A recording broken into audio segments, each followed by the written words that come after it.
Why are gas stations always built right next to other gas stations? Why is it that I can drive for a mile without finding a coffee shop and then stumble across three on the same corner? Why do grocery stores, auto repair shops, and restaurants always seem to exist in groups instead of being spread evenly throughout a community? While there are several factors that might go into deciding where to place your business, clusters of similar companies can be explained by a very simple story called Hotelling's model of spatial competition. Imagine that you sell ice cream at the beach. Your beach is 1 mile long and you have no competition. Where would you place your cart in order to sell the most product? In the middle. The 1/2 mile walk may be too far for some people at each end of the beach, but your cart serves as many people as possible. One day you show up at work just as your cousin Teddy is arriving at the beach with his own ice cream cart. In fact, he's selling exactly the same type of ice cream as you are. You agree that you will split the beach in half. In order to ensure that customers don't have to walk too far, you set up your cart a 1/4 mile south of the beach center, right in the middle of your territory. Teddy sets up a 1/4 mile north of the center in the middle of Teddy territory. With this agreement, everyone south of you buys ice cream from you. Everyone north of Teddy buys from him, and the 50% of beachgoers in between walk to the closest cart.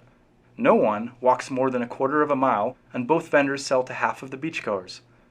Game theorists consider this a socially optimal solution. It minimizes the maximum number of steps any visitor must take in order to reach an ice cream cart. The next day, when you arrive at work, Teddy has set up his cart in the middle of the beach. You return to your location a 1/4 mile south of center and get the 25% of customers to the south of you. Teddy still gets all of the customers north in Teddy territory, but now you split the 25% of people in between the two carts. Day 3 of the ice cream wars, you get to the beach early and set up right in the center of Teddy territory, assuming you'll serve the 75% of beachgoers to your south, leaving your cousin to sell to the 25% of customers to the north. When Teddy arrives, he sets up just south of you, stealing all of the southerly customers and leaving you with a small group of people to the north. Not to be outdone, you move 10 paces south of Teddy to regain your customers. When you take a midday break, Teddy shuffles 10 paces south of you and again steals back all the customers to the far end of the beach. Throughout the course of the day, both of you continue to periodically move south towards the bulk of the ice cream buyers until both of you eventually end up at the center of the beach, back to back, each serving 50% of the ice cream hungry beachgoers. At this point, you and your competitive cousin have reached what game theorists call a Nash equilibrium, the point where neither of you can improve your position by deviating from your current strategy. Your original strategy, where you were each a 1/4 mile from the middle of the beach, didn't last because it wasn't a Nash equilibrium. Either of you could move your cart towards the other to sell more ice cream.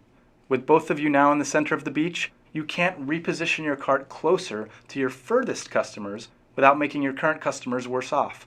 However, you no longer have a socially optimal solution, since customers at either end of the beach have to walk further than necessary to get a sweet treat. Think about all the fast food chains, clothing boutiques, or mobile phone kiosks at the mall. Customers may be better served by distributing services throughout a community, but this leaves businesses vulnerable to aggressive competition.